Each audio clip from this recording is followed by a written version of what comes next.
She sang beyond the genius of the sea.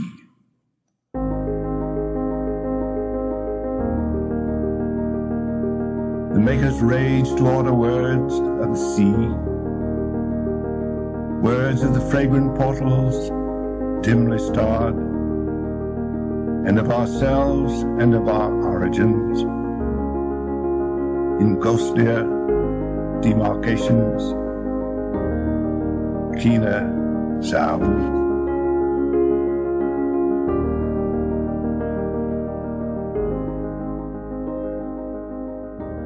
Hello, my name's Darren, and this is the Maker's Rage podcast.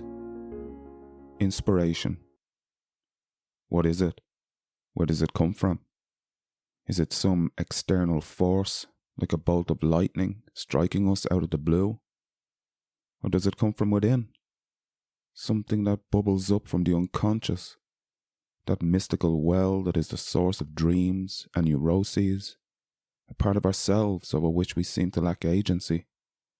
At least if you believe those great myth makers of the 20th century, Freud and Jung, whose conclusions we're now somewhat skeptical of, but whose influence is nonetheless pervasive, lasting, impactful, whose teachings, whose writings are still taught in the humanities at least, if not the sciences, whose jargon is still in the popular consciousness. When we speak of the ego, the id, archetypes, denial, repression, defense mechanisms, the Oedipus complex, shadow personalities, the collective unconscious, etc., we hearken back to them, even if we don't know it. The attempt to interpret dreams in a scientifically rigorous fashion, so that it's the province no longer of the shaman, but the psychiatrist. And many of us today still entertain the notion that dreams are sources of inspiration, that they reveal something arcane, something hidden about ourselves, or about which we're not fully conscious, because our dreams often surprise us, make us happy, sad, terrorize us, so that if they are indeed sources of inspiration, can we truly take credit for them? Plato expelled the poets or rhapsodes from his Republic, because he deemed them irrational, because they seemed to go into a frenzy as they delivered their incantations, their recitations. They seemed to lose themselves, become ecstatic. And ecstasy itself, the word literally means standing outside oneself. And Plato taught, this can't be a way to access philosophical truth. It leads to superstition and mysticism, to fanaticism, and most dangerous of all, relativism. What is ambiguous, nuanced, what allows for multiple interpretations, cannot be true. What springs from improvisation, wordplay, and intoxicating music isn't philosophy. It's dangerous. It can lead to immorality. The truth Plato sought exists only in the light of day, in the light of reason. It can be seen from all sides for what it is, and that which is unclear can be deduced. There are no surprises in Plato's Republic, nothing hidden behind a cloak of ambiguity. What is already known to be true is fully disclosed. What is as yet unclear is wholly discoverable. It's no accident truth, or aletheia, is so often personified as a beautiful, naked goddess. Incidentally, the word rhapsode comes from the Greek, and it means to sew or stitch songs together, as in a tapestry. And rhapsodes weren't just standing around droning out poems by Homer or Hesiod or Sappho, and we certainly shouldn't imagine a poetry reading down at the local bookshop. These guys were more like rock stars, or rappers, and I'd like to imagine 2,500 years ago, rhapsodes referring to themselves hypochoristically as rappers. The point is, they whipped themselves up into a frenzy in their performance, and the audience with them. They seemed demonic, in the traditional sense, inspired from without by morally ambiguous spirits, much like Homer invoking Calliope, the muse of epic poetry, to help him tell the story of Achilles' baneful wrath, Mene Naetetea. Or much later, Milton invoking the Holy Spirit's aid to his adventurous song, that with no middle flight intends to soar above the Aeonian mount, in other words, to outdo his Greek and Roman precursors. Or more recently still, Buck Mulligan in Joyce's Ulysses, lifting up his mirror and razor in mockery of the Mass, introibo ad altare Dei, before asking the Holy Spirit to switch off the current. Joyce, of course, in his tongue-in-cheek way, implying perhaps that, unlike Milton, he doesn't need the Holy Spirit's assistance. He may have secretly agreed that if one claims the inspiration comes from outside, from some muse or spirit, a demon, the gods, then one can't really take credit for it. One can only claim to be favoured of the gods, but the idea for the work and the work itself isn't fully your own. You're merely a channel or conduit, like a conductor of electricity. Switch off the current now. There's a good chap. No need to inconvenience yourself. I've got this. The suggestion that the Holy Spirit is some celestial telegraph operator is both funny and profane, which is typical of Joyce, of course. But in 1904, when Ulysses is set, the light bulb itself was a relatively young invention, and a powerful symbol indeed it was in the 20th century, of our ability to harness the forces of nature, like Prometheus stealing fire from the heavens, until the symbol becomes so familiar and commonplace that inspiration is just a light bulb turning on above Bugs Bunny's head, implying that the idea for its invention came to Edison as suddenly as the flick of a switch, and with the least possible reflection, and that it wasn't a result of a long process, a long arduous process of trial and error, of mostly failure, and that it was a completely solitary act, that he had no predecessors, no mentors, no collaborators, no investors, and no equally competent rivals, but that the idea came to him and him alone, suddenly, like a bolt of lightning or like a light bulb switching on, and that he went on to bestride the world like a colossus. The myth of the genius revolts at the idea of collaboration, and even though Edison himself said genius is 99% perspiration, the implication perhaps was that the perspiration was all his.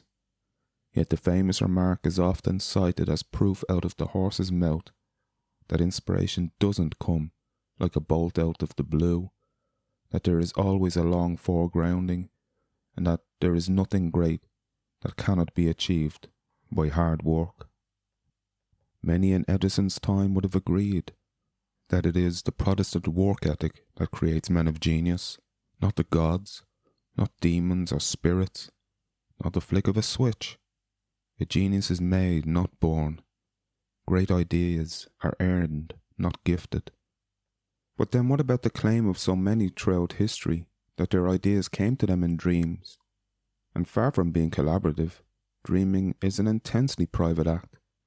No one else can dream our dreams, at least not yet. And if or when we choose to share them, we always redact, veil, conceal what might expose too much, even incriminate us, unless they inspire us, in which case we take full credit for them, dismissing the rest as, I suppose, undigested cheese. Take the example of Friedrich August Kekule, a 19th century German chemist who famously discovered the structure of benzene, which had far-reaching implications on pure and applied chemistry. In 1890, at the 25th anniversary of the paper's publication, he told a somewhat fanciful story of the theory's creation, claiming that the ring shape of the benzene molecule was conceived in a daydream, when he was lying on the grass, imagining a serpent biting its own tail. We've all seen this symbol somewhere. The ancient Greeks called it an ouroboros, which means literally tail eater. The anecdote may or may not be true. I tend to be skeptical, but of course similar claims of inspiration from dreams or reveries have been told across culture since, well, time immemorial. Scientists, poets, painters, shamans, religious figures who claim they fell asleep and then woke up with complicated theory or composition or idea fully formed, and all they had to do was transcribe it. Paul McCartney, for instance, often repeats the story of how the melody for Yesterday came to him in a dream. And I don't tend to disbelieve him. I think melodies can occur to one in dreams. The idea or germ for what will ultimately become a fully realized creative act, a song, a novel, a great scientific theory or paper. I don't think special relativity came to Einstein in a dream fully formed, and all he had to do was remember everything he saw in the dream, each equation fully worked out, etc. As if dreams are that pellucid, that clear, eidetic. As soon as we awaken, we start forgetting our dreams, and an hour or two later we mostly forget them completely. But I suppose for a melody like Yesterday, which on its face is simple, inevitable, and yet it had never been written before, and there's something about its simplicity, its inevitability, its beauty, its familiarity that made Paul think perhaps this was a song that had already existed. I suppose it was a case of imposter syndrome. He didn't believe a song so good had never existed before, but of course it hadn't. No one recognized it. Everyone liked it, and it has since become the most covered song in the 20th century, I believe. The claim that an idea first occurred to one in a dream is both modest and mischievous. It preserves the artist from having to explain the creative process in too much detail by pointing to something as yet inexplicable, even mystical, the dream, the unconscious. It's no wonder artists, musicians, writers, etc.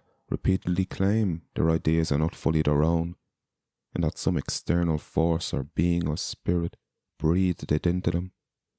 It's a version of the modesty topos, a rhetorical device for downplaying one's talents while at the same time flaunting them, as someone who says they're terrible at public speaking, for example, before giving a speech that prompts a standing ovation, and the act all surprised, as if they were unaware that, until that very moment, they could deliver a great oration.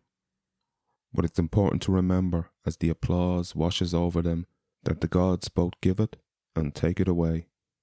The ability to speak or sing or write in a way that makes the public stand and applaud is a supernatural afflatus. The work of inspired genius is a gift from the gods, and the artist a mere vessel or conduit. But the gods nonetheless chose him or her as their vessel or conduit, a calling they humbly accepted. The word inspiration also means, of course, the intake of breath. Expiration not only means its opposite, or release, but its final release at death. To inspire, therefore, is to give life, whereas at death, the pneuma, Greek for breath, makes its final exit through the nose and mouth. The ancient Egyptians dedicated a ritual to the process, the opening of the mouth, and this poignantly illustrates the means by which the soul, or anima, departs the body for the afterlife. Of course, the ritual is made more macabre when we discover it was literally done as part of the mummification process. The Book of the Dead has a passage that reads like a poet answering a call. My mouth is given to me, my mouth is opened by Ptah, with that chisel of metal with which he opened the mouths of the gods. Ptah is the patron saint of craftsmen, cognate with the Greek Hephaestus or Roman Vulcan, more a divine blacksmith than a poet, and yet what's left after he applies his metal chisel? A vessel emptied of what animated it from birth. But we don't only exhale to breathe or sing songs or recite poetry. When a dog barks, it exhales. It is the mechanism by which birds sing, by which loud and obnoxious people are loud and obnoxious. Language, said W.H. Gass in The Sentence Seeks Its Form, is born in the lungs and is shaped by the lips, palate, teeth and tongue out of spent breath. Spent breath, but not necessarily wasted. O Lord, says the psalmist, open thou my lips and my mouth shall show forth thy praise. And of course, when we think of inspiration, it's usually the artistic kind, the religious kind, the scientific kind. We don't like to think that businessmen and women are truly creative, that lawyers and judges cavort with the muses. But of course, creativity is manifested in every walk of life, including the business world, in politics, in ordinary human interaction? When does it need to commune with the gods to be inspired? When does it need to be among those who, to quote Stephen Spender, from the womb remember the soul's history through corridors of light, where the hours are suns, endless and singing? Inspiration can come by slipping on a banana skin and landing on a pot of gold. It can come while lying on the grass with your eyes closed, daydreaming as Kekule claimed, or by turning around and asking your colleague, friend, or family member a question. When restrictions began to lift in Ireland, I met my colleagues for the first time in 2 years, and got to know them better than I had in those 2 years. Because in the pub, which is where we met over a pint, we were able to interact in a freely associative way, in a less inhibited way, because our managers weren't there monitoring in the calls. We could speak about things other than what's on the meeting agenda, and we could bounce ideas off each other, whether they related to work or not, almost in the way information percolates between areas of the brain's cortex.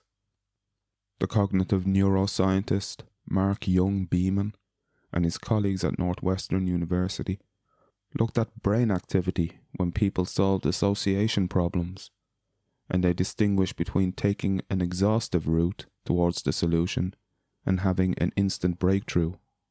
Beeman says, quote, "A network of brain regions becomes more active when people solve with sudden insight compared to when they solve analytically. So it looks like the combination of brain areas allows people to accumulate activity from several weak connections, so that the quote-unquote full picture gradually strengthens. But notably, as it strengthens, it remains below the consciousness threshold." Beeman explains, "Eventually this summated activation is detected, and some processes can help people switch attention to it, allowing the idea to emerge into consciousness. But it emerges as a whole, hence the strong sense of confidence. You just know the answer's right, and that it connects all parts of the problem." Furthermore, Beeman suspects that people, individuals, are likely to vary in their tendency to solve either analytically or more creatively by insight, but they can also vary periodically depending on their mood. And of course, the effect of mood on our cognitive processes and our behaviour can't be understated, and I will certainly dedicate a future episode on the relationship between mood disorders and creativity. Anxiety narrows attention, Beeman says, which isn't necessarily a bad thing, and a narrowing of one's attention, one's focus, can be useful, especially for analytic problem solving. But the research suggests narrower attention may suppress or ignore the weak activations that are necessary to solve creatively or with insight. On the other hand, a positive mood can help insight. In positive mood, attention is relaxed, Beeman says, and people can detect and switch to weaker associations, which potentially lead to a solution. And regarding the association problems during which the brain activity was observed, Beeman states, "People in a positive mood solve more of our problems overall, but specifically solve more by insight." And he adds, "For intellectually rich productivity to occur, you need other individuals to interact with and to be able to bounce ideas off. So, in short, the moment of sudden insight, when it occurs, may appear sudden, though it has in fact been incubating in the mind for some time unbeknownst. And moreover, while it's happening in the unconscious, the incubation process is only enriched by the input of other minds." Einstein, who'd spent 10 years thinking about a generalized version of a special theory of relativity that incorporates gravity, need only walk down the street and see a painter falling off a ladder, and all of a sudden comes the realization, which he claimed he had in 1907, that when a person falls, they do not feel their own weight, and that is equivalent to free fall in space. It would take years for him to formalize his theory, but in that moment, for him, the way seemed clear. Or more recently, The Beatles' road manager, Mal Evans, need only turn to Paul McCartney and ask him to pass the salt and pepper, which Paul said he misheard as Sergeant Pepper. A funny little character. Perhaps it has potential. Something to bounce off the other members of the group.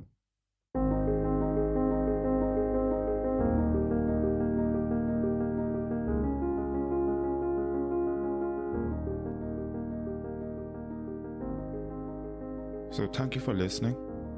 By the way, in case you're interested, there is a Maker's Rage Facebook and Instagram page. So feel free to share your feedback, positive or negative. It's all appreciated. As for upcoming episodes, I'm aiming to release a new one at the start of each month, but I may do some unscripted Q&As in between. You definitely won't agree with everything I say, and I do like a back and forth. Anyway, I hope you join me for the next one.